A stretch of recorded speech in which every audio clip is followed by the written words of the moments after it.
ساری مسجد نبوی کی بات نہیں ہے, یہ بیت اللہ شریف کی بات ہے. حضرت مولانا مجھے کہنے لگے کہ عبدالواحد ایک بات بتاؤ, یہاں تو صفوں کے درمیان اتصال نہیں ہے, یہاں صفیں بعض اوقات رش ہے, ازدحام ہے, زحمہ کثیر ہے, بڑی مجبوری ہے وہاں پر, تو صف کچھ آگے ہے, یہ صف پیچھے ہے, اس پہ اتنا فرق نہیں رہتا, سکوٹی لیول بھی ہوتے ہیں. تو کیا ان کی نماز اتصال صفوف کے نہ ہونے پہ ہو جاتی ہوگی؟ دیکھ لینا, یہ کعبۃ اللہ شریف کی نماز ہے اور 1,00,000 نماز کا یہاں ثواب ہے. فتویٰ دیتے وقت ان سب پہلوؤں کو مد نظر رکھنا. میں نے کہا حضرت شیخ ہو جاتی ہوگی. کہا احناف کے یہاں تو اتصال صفوف کا کیا مطلب؟ اس طرح پھر بات ایک لمبی تفصیل ہے. حضرت مولانا نے وہاں پر ایک بڑی پیاری بات فرمائی. مولانا مفتی ظرف علی خان رحمہ اللہ کے حوالے سے بات کی کہ اسی جگہ ہماری بات ہوئی, اور مفتی صاحب نے حضرت مولانا انور شاہ کشمیری رحمہ اللہ کے قول کو نقل کرتے ہوئے فرمایا کہ اتصال صفوف کا ایک مطلب تو یہ ہے کہ صف ملی ہوئی ہو, اور ایک مطلب یہ بھی ہے کہ اس طرح کے حالات میں پچھلی صف والے کو اگلے صف کے انتقالات نظر آ رہے ہوں کہ یہ رکوع میں ہے, یہ سجدے میں ہے, یہ اب اس طرح. یہ بھی اتصال کا معنی ہے. کتنا علمی پوائنٹ ہے, کتنا علمی جزیہ ہے, یہ حضرت مولانا نے وہاں ذکر کیا. آپ سمجھتے ہیں نہیں فلاں ہے فلاں ہے, وہ عالم نہیں ہے, نعوذ باللہ دین فروغ, یہ کیا کہہ دیا آپ نے؟ خدا کے بندے, اس وقت پوری دنیا میں 7 بر اعظم, 6 بر اعظموں میں انسانیت موجود ہے. ان 6 بر اعظموں میں کوئی مسلمان عالم دین اگر سیاسی پاور کے لحاظ سے سب سے مضبوط ترین ہے تو وہ قائد ملت اسلامی حضرت مولانا فضل الرحمان دامت برکاتہم ہے. اس پر تو علماء کا اتفاق ہے. میری عمر اس وقت چھوٹی تھی, میں 2001 کی بات کر رہا ہوں. 2001 جی ہاں, اپریل, میرے خیال میں 9, 10, 11 کی بات ہوگی. 3 روزہ کانفرنس ہوئی تھی تارو جواب پشاور کے اندر. اس کا نام تھا 150 سالہ خدمات دارالعلوم دیوبند کانفرنس. وہاں پر مولانا شیخ الحدیث مرغوب الرحمان, میرے علم میں نہیں ہے وہ دنیا میں موجود ہیں یا رخصت ہو گئے, موجود ہے تو اللہ ان کی حفاظت فرمائے, دنیا سے رخصت ہو گئے تو اللہ ان کی قبر کو منور فرمائے, جو محتمم دارالعلوم دیوبند تھے اس زمانے میں, وہ تشریف لائے اور انہوں نے حضرت قائد ملت اسلامیہ دامت برکاتہم کو اعزازی سند دارالعلوم دیوبند کے فاضل ہونے کے دیے. اس وقت ڈیرہ اسماعیل خان کے اس حلقے کو, جو حضرت مولانا کا یہاں آبائی حلقہ ہے, اس کو یہ ترجیح دی گئی تھی کہ اسٹیج کے سامنے ڈیرہ اسماعیل خان کا حلقہ بنایا گیا تھا. رائے میں اجتماع جیسا مجمع کا منظر تھا, لاکھوں مسلمان اس میں شریک تھے. تو دارالعلوم دیوبند جو اس وقت پوری دنیا کے ایک اسلامک یونیورسٹی کا نام ہے, خود ساقی کوثر نے رکھی میں خانے کی بنیاد یہاں, تاریخ مرتب کرتی ہے دیوانوں کی روداد یہاں. کبھی ترانہ دارالعلوم دیوبند پڑھ کے دیکھیے. وہ انہیں خود اپنے ماتھے کا جھومر بنانے پہ بیٹھے ہوئے ہیں. یہ تمہیں نظر آتا ہے کہ دین فروش ہے, لبادہ اوڑا ہوا ہے, آپ پر وحی آئی ہے نعوذ باللہ, آپ کو الہام ہوا ہے, آپ کے پاس کون سی اتھارٹی ہے کہ میں آپ کی اس بات کو مان لوں؟ کوئی تمہیں کہہ لے تم جھوٹا کلمہ پڑھ رہے ہو, تو دل سے نہیں پڑھ رہا, تو کون سی ویریفائیڈ ہونے کی بنیاد پہ اپنے بات کو کلیئر کرے گا بھائی؟ حضرت شاہ صاحب, میں شاہوں کا غلام ہوں, سادات کی عزت کرنے والا ہوں, میں بڑی عزت احترام کے لہجے میں آپ کو کہتا ہوں, اس طرح کا جملہ پھر نہ کہیے کم از کم. دلائل کی دنیا میں اس پر پورے دلائل موجود ہیں. رہی بات آپ کے سوال کی مہنگائی والی, کہ مہنگائی ان کو نظر نہیں آتی. یہ 2023 اور 22 کے آخر میں آٹا مہنگا اور مہنگائی ہو گئی ہے. میں ایک جملہ کہتا ہوں, مجھے نہیں پتا آپ کا تعلق کس سے, لیکن آپ کی سوال سے میں کوئی چیزیں سک کر کے اثر کر سامنے دیکھ لیتا ہوں.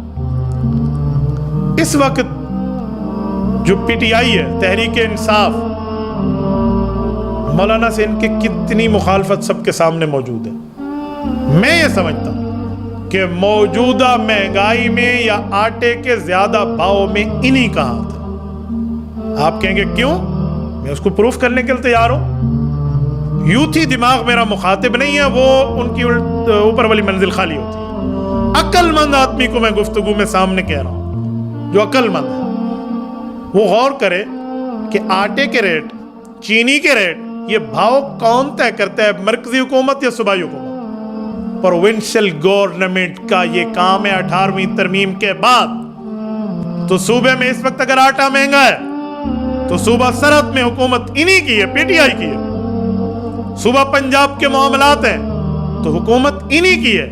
کشمیر کے معاملات ہیں تو حکومت انہی کی ہے۔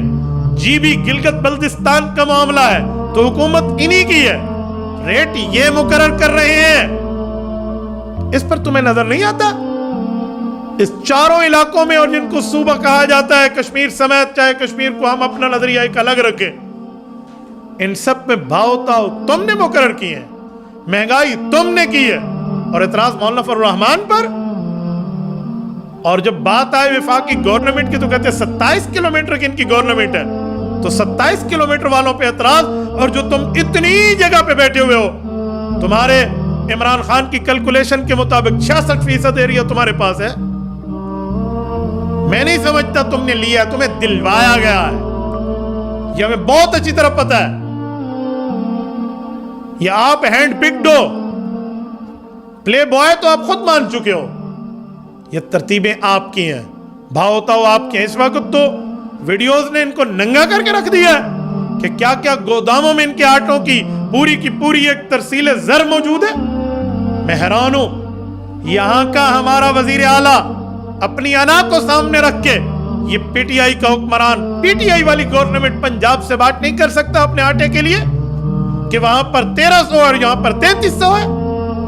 کیسی بات کر رہے ہیں آپ؟ نے عوام کی آنکھوں میں دھول جھونک رکھی ہے۔ مولانا کہاں ہے؟ مولانا کہاں ہے؟ مولانا نے آزادی مارچ کیا تھا جس وقت یہ شخص اپنے ملک کے خزانے کو آئی ایم ایف یہودیوں کے کنٹرول میں دے رہا تھا، اور مولانا نے کہا تھا بھائی نہیں کرو۔ دھوکہ بازی کے ساتھ مولانا کے ساتھ غلط وعدے کر کے واپس بھیج دیا گیا، لیکن معاہدہ کر دیا۔ وہ معاہدہ ٹو اسٹیٹ ہے، نہ کہ کسی ایک پارٹی کے ساتھ ہے۔ وہ 5 سال تک یہی مصیبت ہمارے گاٹے فٹ ہوتی رہے گی، جو 4 سال گزر گئے اور 5واں ایک جا رہا ہے۔ تو یہ مہنگائی تو انہی کی دی ہوئی ہے، کام انہی کے۔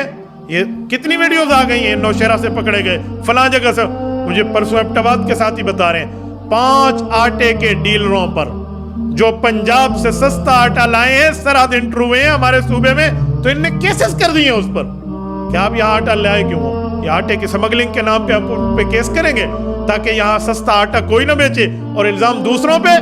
وہ وقت چلا گیا جب لومڑی آٹا کھا کے بکری کے منہ پہ مل دیتی تھی بھی اس نے کھایا ہے۔ اب سوشل میڈیا کا دور ہے، گھر گھر تمہاری غلاظتیں پہنچ چکی ہیں۔ میں تمہاری ان غلاظتوں کو فی الحال ذکر نہیں کر رہا جو تمہاری غلاظتیں ہیں، جو کالا باغ، جانا آنا، فلاں آڈیوز ویڈیوز سب کچھ معاملہ سامنے ہے۔ میں بھی ان کی بات نہیں کر رہا، میں اس غلاظت کی بات کر رہا ہوں جو مہنگائی تم نے دی ہے۔ اس کے بعد بھی تمہارے لوگ کہیں مولانا نعوذ باللہ دین فروغ جیسے آپ نے لکھا، یہ باتیں بھائی اور یوں نہیں چلے گی، یہ 2 نمبری اس وقت نہیں چل سکتی۔ یقین مانیے میں حیران ہوں، اتنی بڑی منافقت، صوبے میں گورنمنٹ تمہاری، ریٹ طے کرنا تمہاری ذمہ داری، اور ڈال کسی اور پہ رہے ہو۔ شرم نہیں آتی؟ موجودہ دور کے ان قاتلین کوفیوں کا کردار ادا کر رہے ہو جو اہل بیت کو لوٹتے بھی تھے، روتے بھی تھے۔ لوٹتے کیوں ہو، روتے کیوں ہو؟